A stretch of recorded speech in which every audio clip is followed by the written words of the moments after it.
Hold up. All right. You're here on Tuesday night listening to the Tuesday Night Touchdown with Danny Galvin and Jordan Thompson. Thank you for tuning in. We got a lot of good topics for y'all tonight. A lot of sports, a little bit of football, a little bit of NBA, some college hoops as well. That's where we're gonna start off the night. How you doing, Jordan? I'm all right. I'm all right. Happy to be here. Appreciate you for having me on. Oh, of course, yeah. So, how did you think about the last week of sports coming into this? Just just in general, just how you feeling about the way the NBA is going and everything? I think it's getting pretty interesting. It's getting definitely down to the wire. A lot of teams fans are expecting Golden State to win, of course.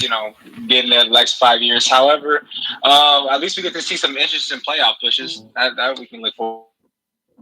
Yeah, definitely, and that kind of leads me into my first topic too. Speaking of the NBA, do you think Zion Williamson should he stay playing his first year of college out, or do you think he should just rest up, get ready for the combine, get ready for just like the pro circuit, get ready for the draft and everything? Do you think he should stay in college and play out the rest of his games, or just kind of sit on the bench for the rest of his Duke career? It's a good question. It's a tough question because especially if you've played sports, high school, college, whatever, it's really tough to answer that because you can look at it from a sports perspective. I played basketball in high school, so as an athlete or a former athlete, I should say, it's easy for me to say, he needs to play. He's with his team. He's made a verbal, and well, he's in college, so also a written commitment, getting a scholarship that he's gonna battle with his guys, battle with his coaches and play. So it's easy for me to say that. However, when you look at it from somebody, a perspective, a business perspective, or for somebody who wants to take care of their family, that's a totally different perspective. Some people will say, well, it may just be a game and you did make a commitment. However, you also did make a commitment to your family. So it's really tough for me to give my opinion because circumstances are so very unique and I'm not in his shoes. My shoes that I'm in right now, if it was my situation, it would be totally different. So if I had to make a decision for him, which I don't, but if I had to, I would say battle it out with your guys, play, try to get as far as you can in the tournament, because at the end of the day, money is very important. Taking care of your family is very important, but you only get one life, and it's really about the memories you make. And I mean, some of your greatest experiences in life is college. So I think he should play it out. And you get injury is another big. People want don't get hurt. However, like people have said before, you can get hurt during training. So there's risk even if he does sit. So. Yeah, and like I kind of agree with you on that. I'm more like 50-50. I would say I'm like 60 play, 40 like sit out. For me, it's like, I mean, he's already done enough to prove he's like I mean, I feel like after his first game in college, it was like, all right, he's the best player in college. Like he's gonna go number one just because off his like physical skill sets alone. But like I understand the perspective. Like some GMs have come out like privately and said like, yeah, like we want to see that like competitive drive. Like I'm gonna like ride or die with my guys and stuff. But at the same time, it's like you can ask those same guys and like if he sits out, is that really gonna change where you're gonna take him in the draft? Like no, he's gonna go number one regardless. And like I feel like he is risking a lot of money. But at the same time, to your point, college really is like an experience you only get once in a lifetime. So that experience is something that you really gotta cherish and like not take for granted.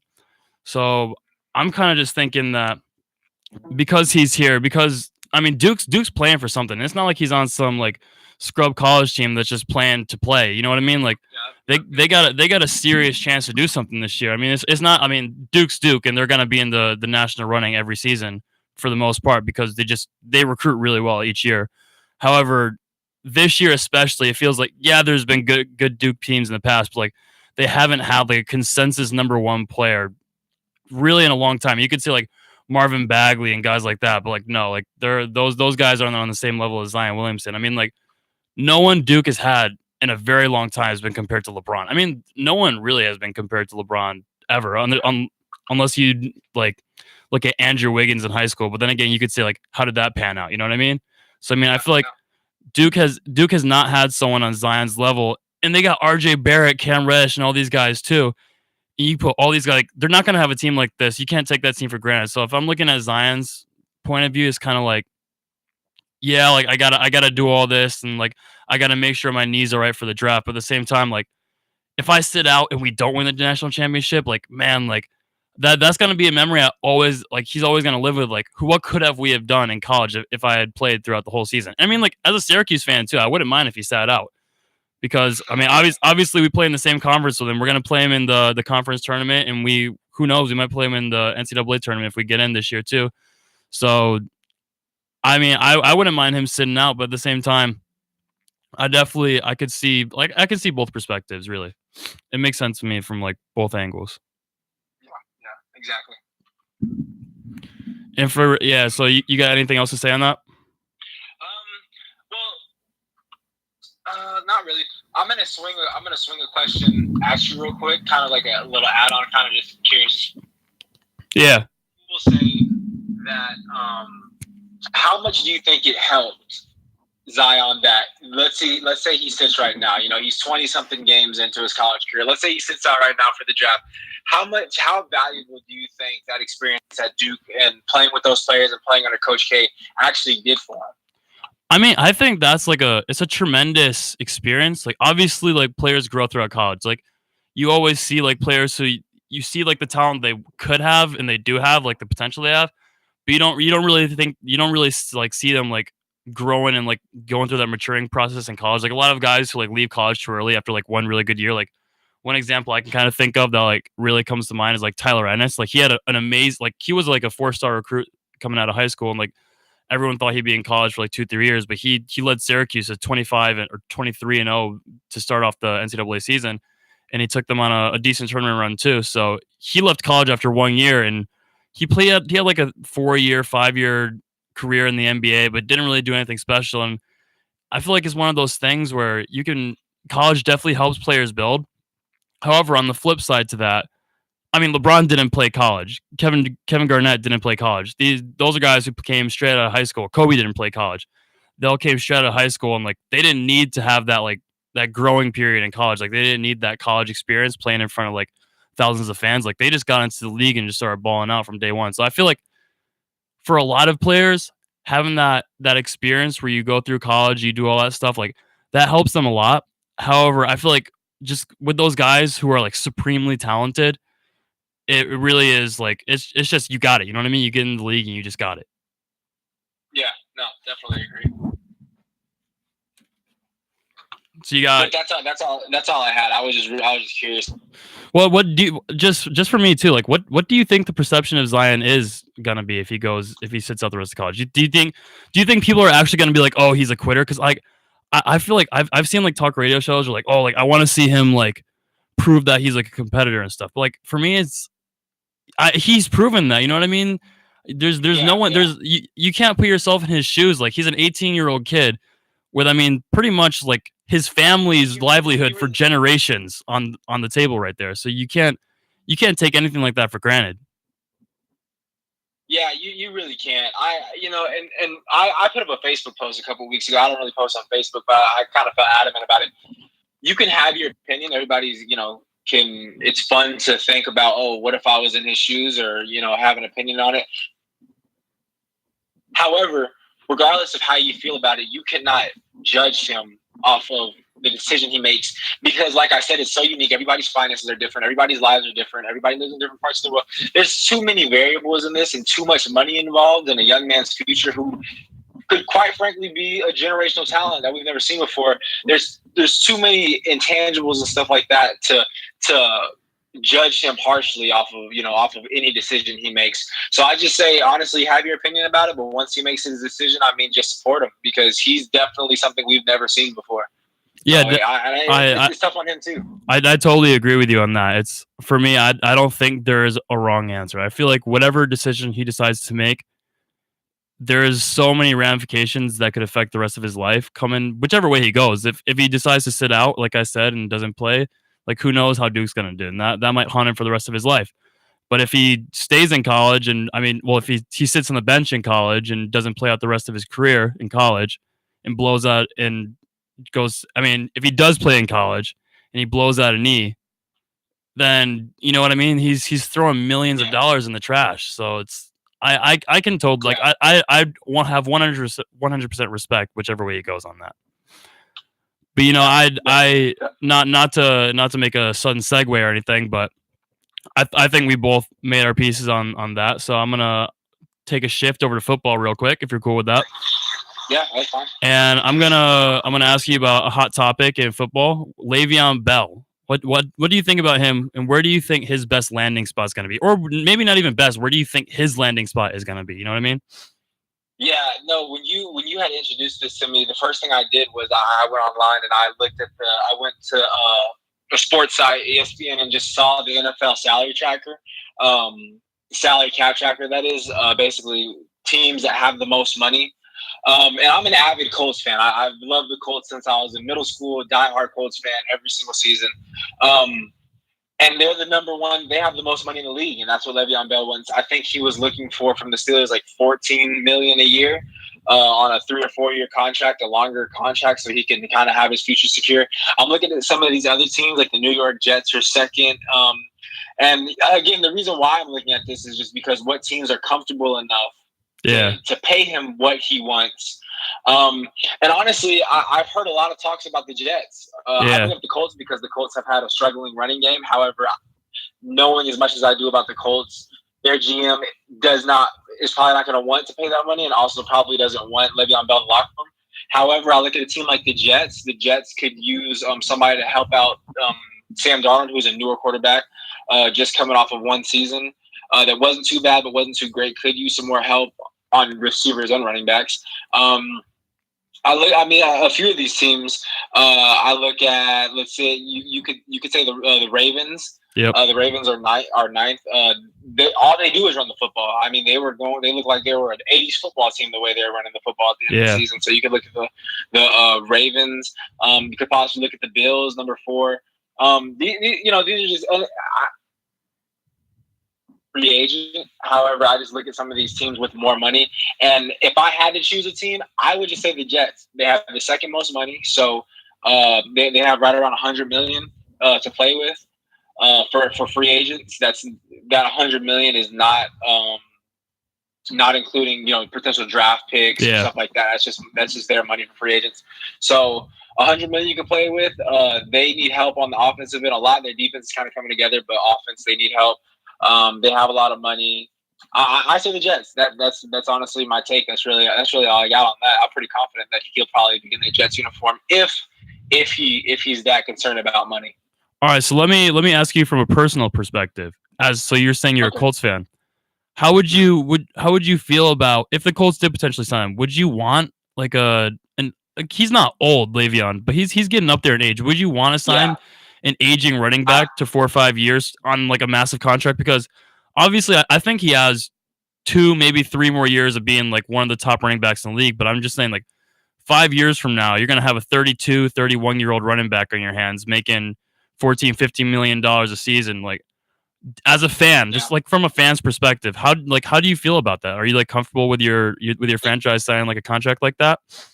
That's a good question. If I'm being unbiased, I don't want Le'Veon Bell. I said this before as soon as because he was flirting with the idea of signing with the Colts. And I'm like, look, I'm not gonna speak on his character because it seems like what he did was strictly a business decision for sitting out. And that also the fact that he wants this money and that he is getting up in age. I think he's 20. He's either 28 or 29. I'm pretty confident about that.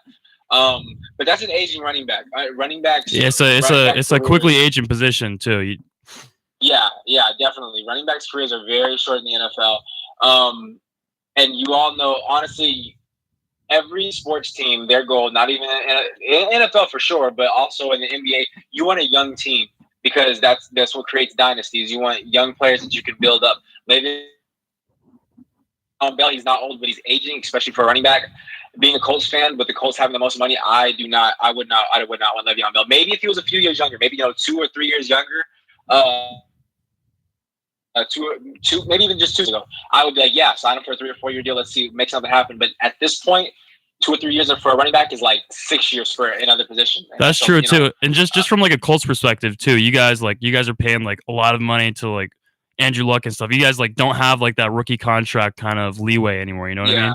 Yeah. So like it really like if you sign Le'Veon to that deal, it really like shores up a lot of the other positions. And like as we saw from like the Colts, especially this year, like to the testament of them, like I think the Colts really did a good job of like diminishing kind of like the skills positions. Yeah. You know what I mean? Because I feel Yeah. like the Colts were really successful this year purely off a really talented quarterback and some really good young guys on defense. Like that's really what the team was built around. Exactly it. Yeah. And it shows that you don't need these like diva wide receivers that are going to be pouting if they don't get their 120 yards, 110 yards, and their 12 receptions. You know what I mean? And I really think like that goes to the detriment of guys like Antonio Brown, Le'Veon Bell, and all that stuff. My take on the whole Le'Veon thing is one thing I was reading. Obviously, I'm an Eagles fan, but one thing I was reading is the Eagles are actually could be a player in this. Obviously, not right now. They're second to last in cap space money.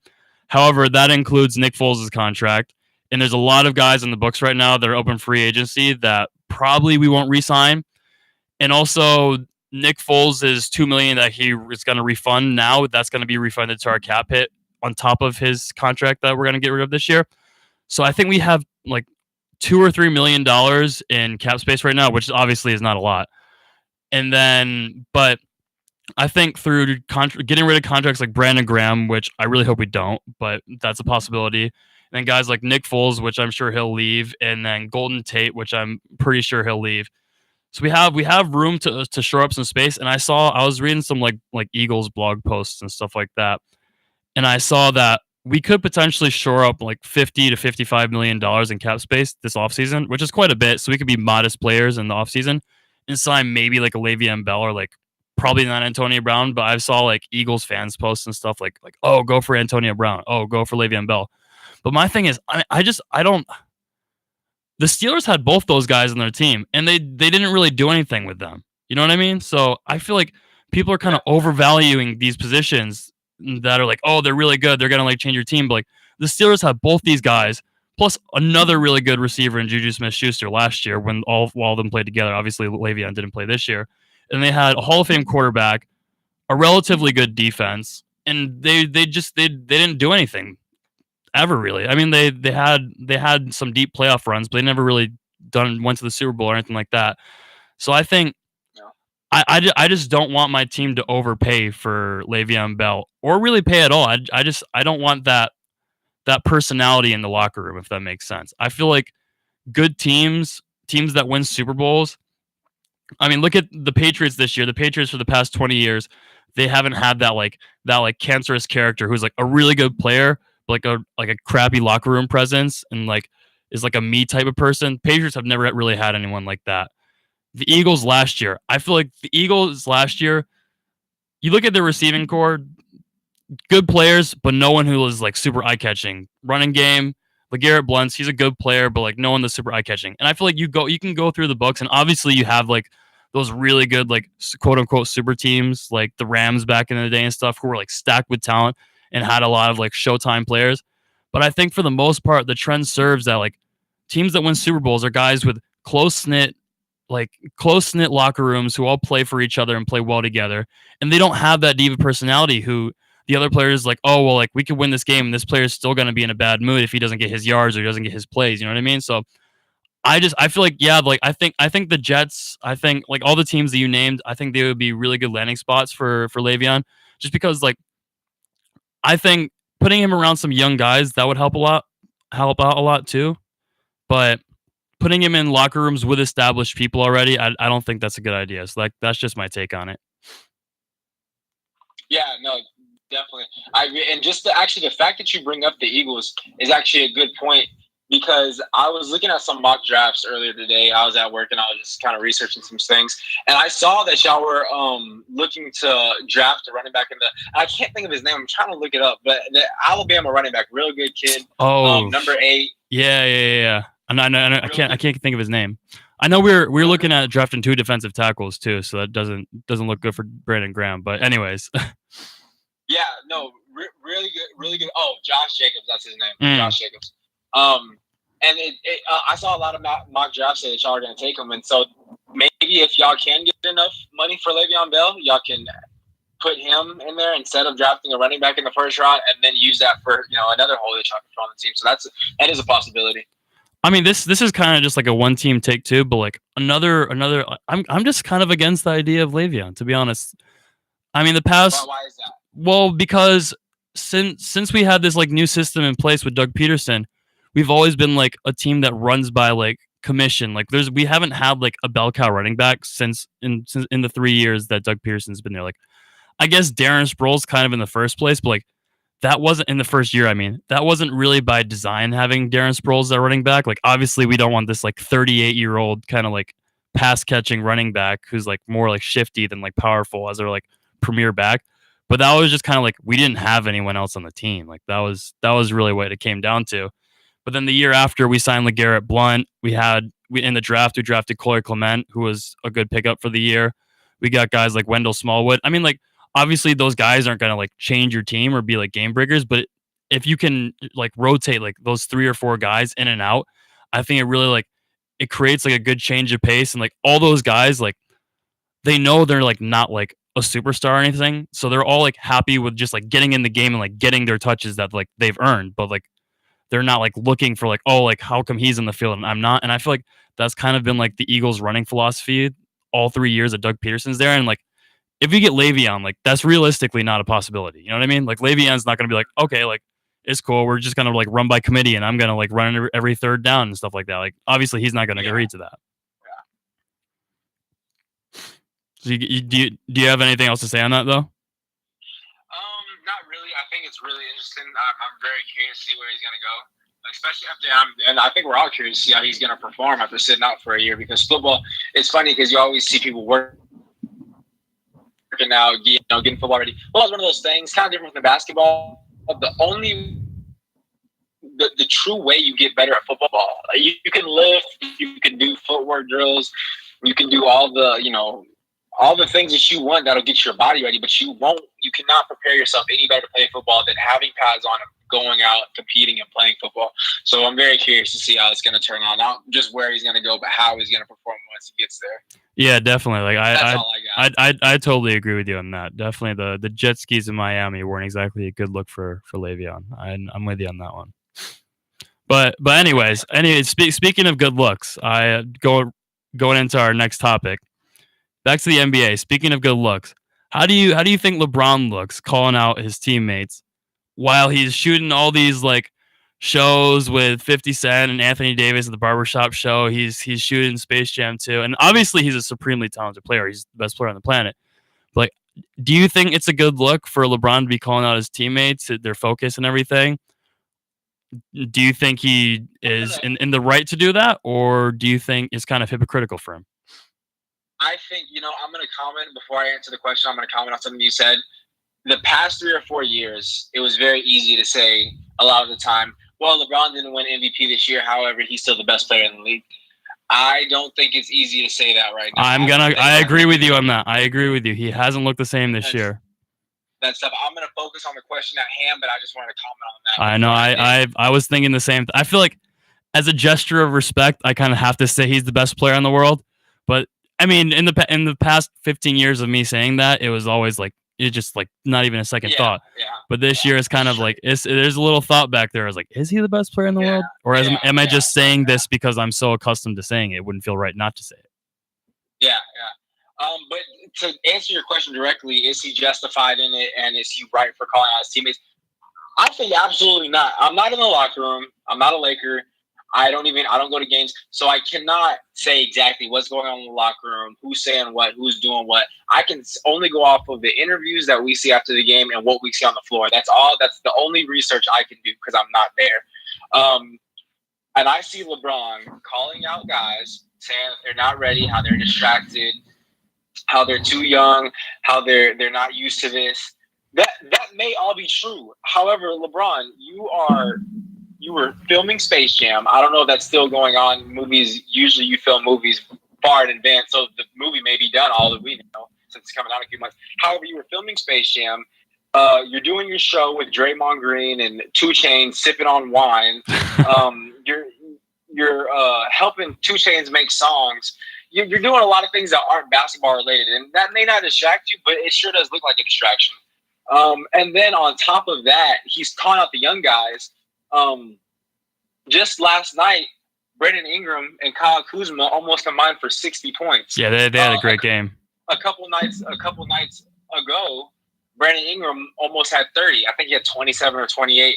So these young guys are trying. Like you're saying a lot of things. I don't know who specifically you're talking about, but the young guys that we expect a lot from, Kyle Kuzma, Brandon Ingram, Lonzo Ball's hurt, so we can't expect anything from him right now. But the guys that we expect, they're producing at this moment. They are producing. So whoever you're talking about, I'm curious. You know who the guys who aren't stepping up are, right?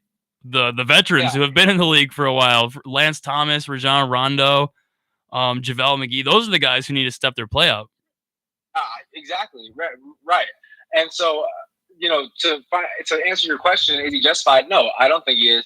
I think that if he, actually, you said it yourself. It's hypocritical. That is a hypocrite. From what I've seen, now there may be other stuff that goes on in practice or that goes, behind closed doors that we don't see.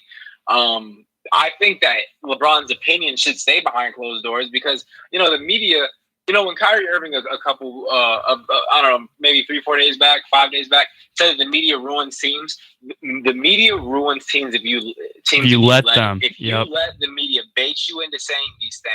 I'm not even going to say bait. These are grown men and women, grown professional athletes. You can say whatever you want. You could say, we all know how to answer questions politically correct. Like it's just like having good. It's just having good table manners. Yeah, exactly. So the media ruins teams, ruins good things if you allow it to. Somebody asks you a question that kind of puts you in a hard place, don't answer it.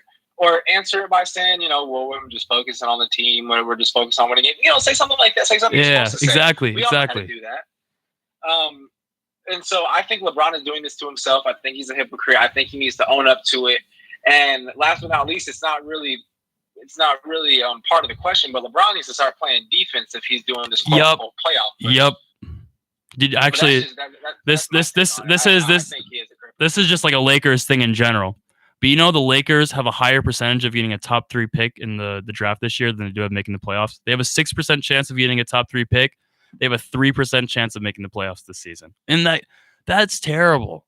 Like LeBron has if you're the best player on the team, like obviously you can dish out some of the blame, but at the same time, if you're the best player on the team, you're like culpable to a lot of the blame too. Like you have to if you get the lion's share of the glory in winning, you should also take the lion's share of the embarrassment of losing. And I just thinking of not having LeBron in the playoffs, that's insane to me. But yeah, I totally agree with everything you just said. And to kind of piggyback off all of that, you know what else this isn't a good look for? Free agents this summer. Free agents.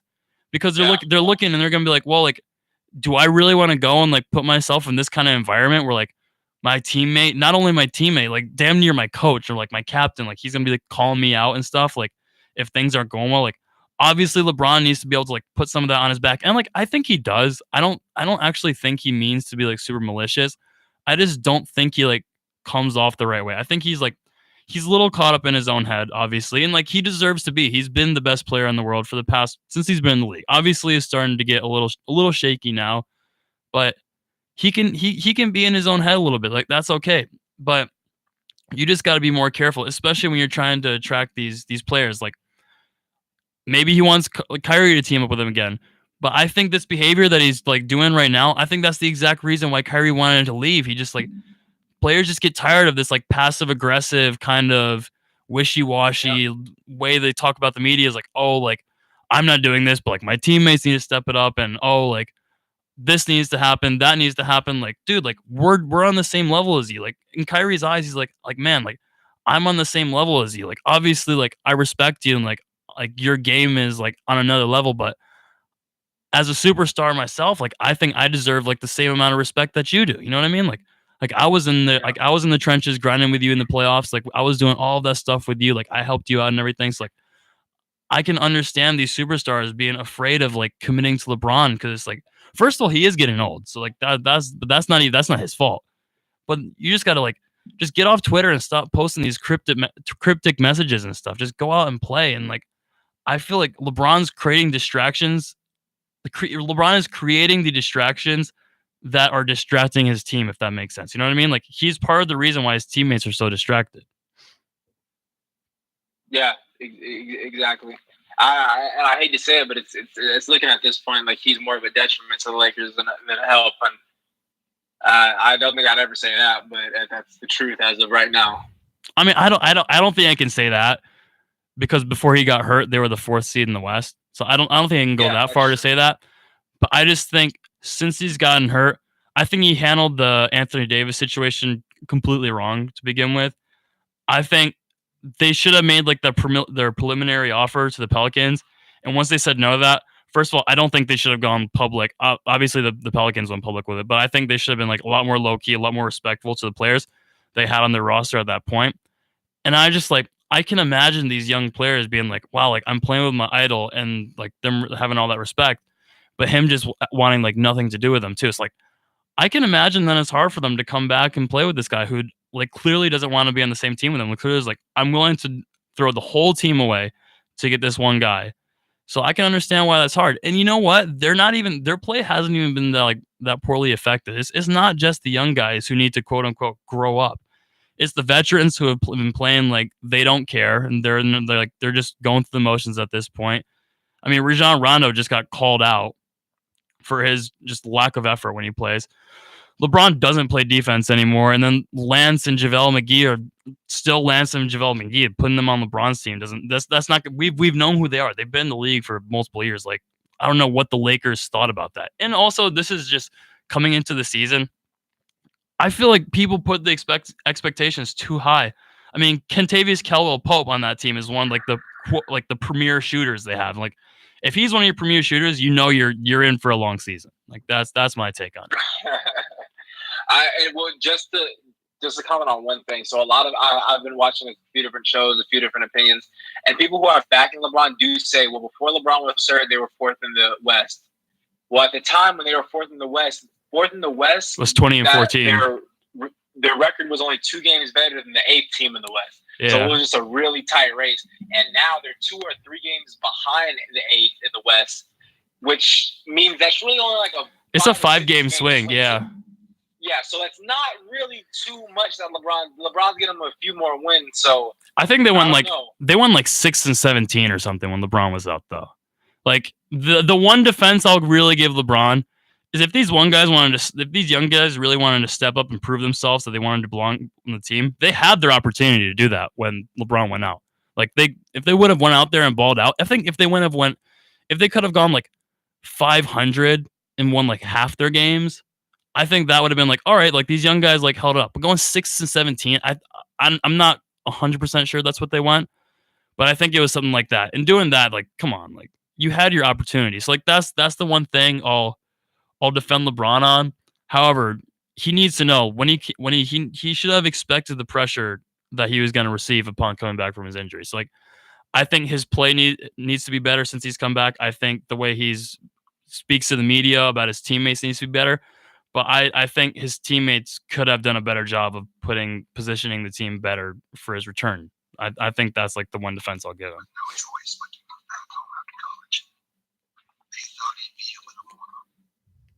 Yeah, I think I don't know. This will definitely be a very interesting end to the season and a very unusual ending to a LeBron season. Yeah, definitely. I'm really interested to see this Western playoff race, especially. I think Sacramento could make it. The Clippers could make it. Like, I think the Clippers. Scary team. Sacramento team looks like a very scary team right now. Oh yeah, definitely. That Sacramento team. De'Aaron Fox, he is a baller, man. De'Aaron Fox. Yeah. And I mean, just Buddy Hield's having a great year. I think, obviously, if they're the 8th seed, they're not going to do anything in the playoffs. But I think they have cap space because all those guys are pretty much on rookie contracts. All their best players are on rookie contracts, so they have a lot of cap space. Obviously, the Clippers have a lot of cap space. So just going back to LeBron real quick, just looking at like the California basketball picture, the Lakers could be in trouble. Like, I think the Lakers might be like one of the lesser of, like, obviously Golden State's gonna be really good. The Kings and the Clippers also have, like, they're attractive. Like they could attract some big names, and who knows, maybe the Lakers are gonna get the short end of the stick on the California basketball scene, because I think the Kings and the Clippers have a lot of real estate to really maneuver and get around and position themselves to make a good team that might be even better than the Lakers, even with LeBron. Yep, that's a good point. Speaking of good players, though, to move on to the next topic, what do you think about the MVP race? Obviously, we got James Harden, who just last night had his 30-point streak broken, 28 points against the Hawks. We got Giannis Antetokounmpo. Antetokounmpo. You know what? The Greek freak. The Greek freak. With also the longest single word last name in the history of the NBA. And then we have Paul George, who honestly, I know he's probably third in a lot of people's eyes just because he's not going out there and scoring 30, 40 points a night like James Harden was. And he's not like the physical specimen that Giannis is. However, Paul George's game this year has been so entertaining to me because James Harden's game is like purely offensive. Like he just goes out there and like brings it on offense and just like goes in his bag of trips and like just like try to stop me. And every night people try to and they can't. Paul George's game it like reflects really well on both ends. He plays like really good offense. He's having like 40-point triple doubles, and then he's also playing really good defense. Like he's probably the number one player, one or two. He's with Draymond Green and what's the dude's name from the Jazz? I can't remember his name. From the Jazz? Yeah, the French dude. Oh, are you talking about Rudy Gobert? Yeah, Rudy Gobert. So it's Paul George, Rudy Gobert, Draymond Green for defensive player in the year. So I love Paul George's game. He's having a great year. So I don't think he'll win it. I think my MVP this year will probably be Giannis, just because he plays on the best team, and I think he's like the most integral part of his team. I think Harden probably is, but Harden doesn't play. I think his game's a lot more one-dimensional than Giannis. So I think my pick would be Giannis, but I just love Paul George's game, and I almost wish that these guys weren't having as good of years as they were, so Paul George could get it, because for once in the NBA, I feel like if Paul George won the MVP, it'd be like rewarding defense, which never happens in the NBA. But anyways, what's your take? I think right now it is exactly a three-way tie. I cannot. I try. I'm not biased. I'm not really in love with any of these players. I'm not biased towards any of them either. Yeah. But I try to give somebody an edge to try to, here in America, we don't like ties. We like somebody who won, who's first, second, third. We don't, you know what I mean? Yep. So, but I cannot give an edge. So you look at James Harden. I'm looking at ESPN right now. If his season were to end right now, he would average 36 points, 7 assists, 6 rebounds. 36 points is crazy. Like that reminds me ridiculous. Of like MJ T-Mac type, season averages.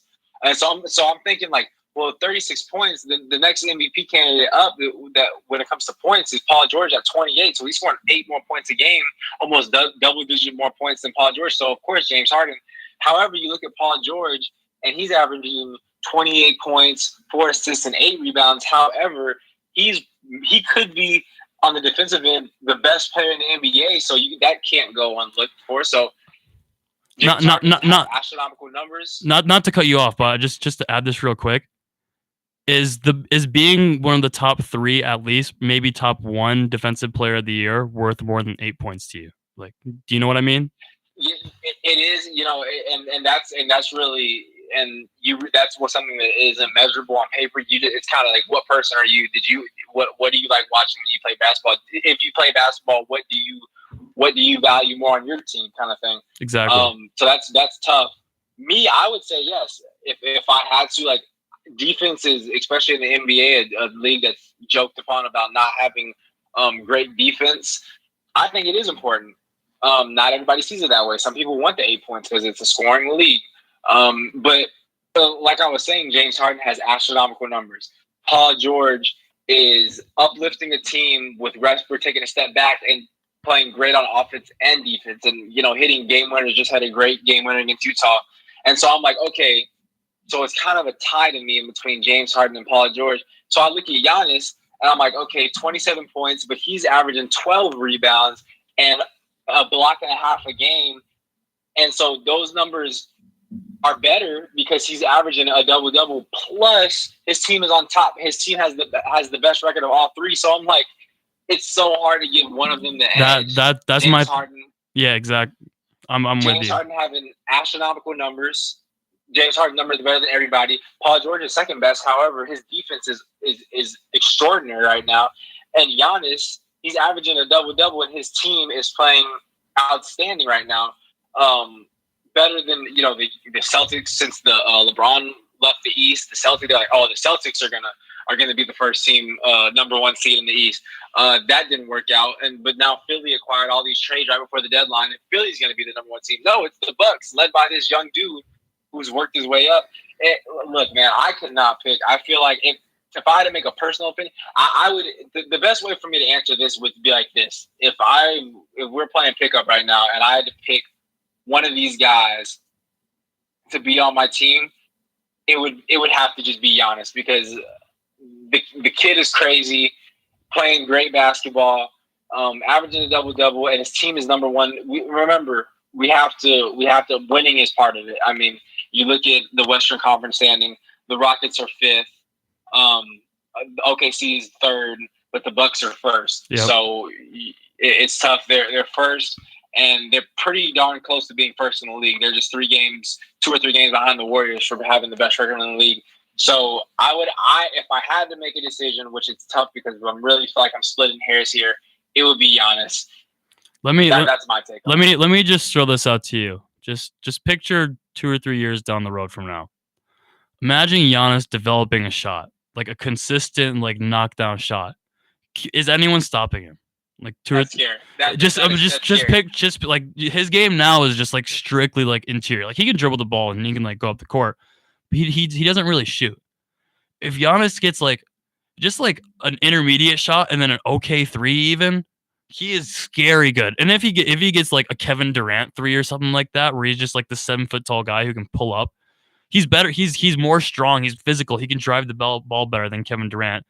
And if he gets that shot too, he is probably going to be one of the best, if not the best, offensive players of all time. That's scary. That is very scary to think about. But I just to kind of go off what you're saying too.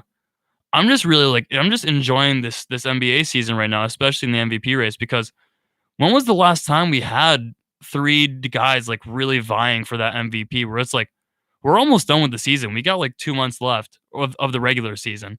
We got like 2 months left, and there's 3 guys who are all playing MVP level defense, and there's like no clear cut winner. I feel like ever since LeBron has been in the league, I feel like it's been like, yeah, like LeBron's the best player in the league, but like he's kind of coasting in, so we'll give it to this guy because he's clearly the second best bet. Like he's clearly the second best player in the league, so we'll give it to him.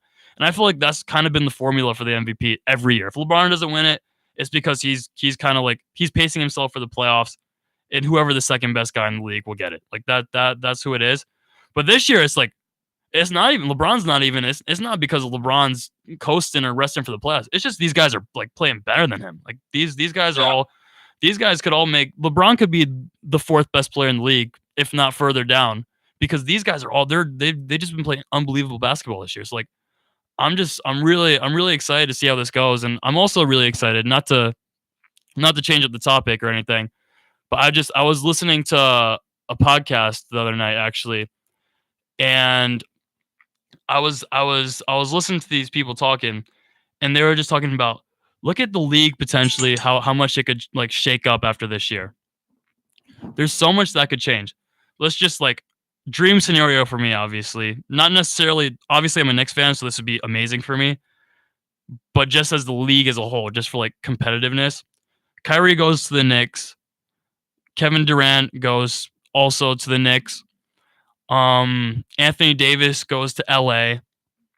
And then Jimmy Butler and all of them stay in Philadelphia. I mean, I think if that happens, and Kawhi goes to the Clippers too, I think if that happens, we have 5 or 6 teams all on about equal playing ground where there's like Golden State, obviously they still be a contender. Without Kevin Durant, they had their 73 win season. So I think Golden State's still in the running to win the championship.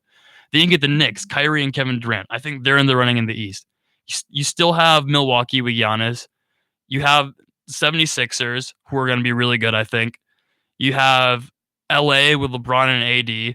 You have the Clippers, who I think, without any star players, are having an outstanding season. I think they're really well coached. They have a really smartly run organization. They get Kawhi, one of the best wing defenders and one of the best all-around players in basketball. They're going to be really good.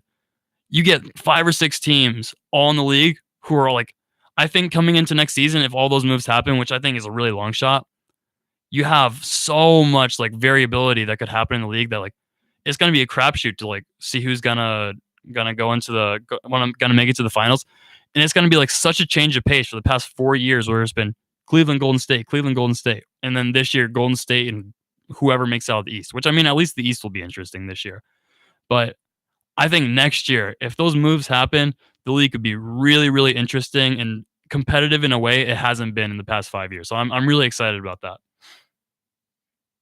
Yeah, exactly the same. I've been so much on the NFL now because I mean I just want competitiveness, and I feel like next year, the end of this year, the start of next year, we're gonna finally see that again in the NBA, and I also can't wait. It's definitely something to look forward to.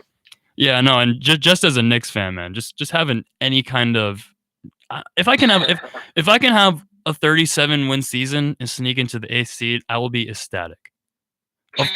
A first round playoff loss to me, I might as well just won the NBA championship. That would be a huge step up. I mean, we've won 12 games this year, so I mean, how much worse can you do? Anyways, though, to shift from that, we're staying in the NBA, kind of. Our final topic of the night, very serious. Ja Rule's performance at the Milwaukee Bucks game. What do you think about it? What do you think about Giannis coming out, shooting his warm-up shots in the middle of his performance, and also the crowd? I think I would have rather been booed off the stage than have the crowd just be completely silent. There was no one said anything. They were just indifferent. It was just like he was invisible. Like there was nothing going on in the court. There was just nothing happening. Like that was the crowd reaction to his performance. Just nothing going on. What do you think about that? Is he the biggest clown? I mean, honestly, if I'm sitting outside the stadium, I'm thinking there's a funeral going on inside because there is absolutely no chatter, no nothing. That was the most awkward thing. Look, I saw an Instagram video of it because I wasn't watching the game live, so I just kind of just watched the little minute video. I thought when I started the audio, when he was pointing the mic toward the crowd, I thought my audio wasn't working. No, me too. I thought someone edited the video. I thought someone took out the crowd audio. That's what I thought. Exactly. I was like, well, geez, like, what am I? Until I read the caption, realized, no, they were just looking at him. Yeah. There was audio. I was like, all right, like maybe someone like doctored the video to like take out the crowd audio. But then I realized the video was on Sports Center. Like I was watching this video on like the Sports Center Twitter page, and I was like, oh shoot, like no one just did anything for him. Like I think I don't know. Personally, and maybe this is just music is very subjective. So I say this kind of sounding very ignorant, but I don't know many people who are huge Ja Rule fans. So and especially in a town like Milwaukee, small market. Yeah. I can't really see very many Ja Rule fans. I mean, it's probably been about 15 years since he's made a hit. So it was just really awkward, really funny. I'm not really sure. It was a special night. I guess it was like a 90s night, a throwback. I mean, they were wearing throwback jerseys. Yeah. Honestly, and you asked, how do I feel about Giannis coming out? Honestly, I mean, Giannis shooting around was probably the best part of the halftime performance. I mean, really that performance, it was really lame. And I want people to be successful. I don't want to prey on anybody's downfall or anything like that. But I really hope Ja Rule gets another opportunity to make money doing a concert, because if he goes out like that, that's a pretty bad way of going out. Yeah, and I mean, I don't know if you saw it, but the Fire Festival documentary where he essentially ripped off a bunch of people. I'm sure that doesn't help his image too. He hasn't had a good run past year or two or so. Yeah, and neither in music either, socially or in music. So I mean, I feel like the Bucks could have booked someone better than Ja Rule for like that. That just seemed like nothing against the guy. Like he seemed like obviously like the whole scamming people for the Fire Festival thing wasn't all right, but like he just seems like such a random. I cannot name you one Ja Rule song, and I'm like a pretty like I listen to rap pretty much like exclusively. I don't listen to like much else, and I cannot name you a single Ja Rule song. So I can name you a few Ja Rule songs.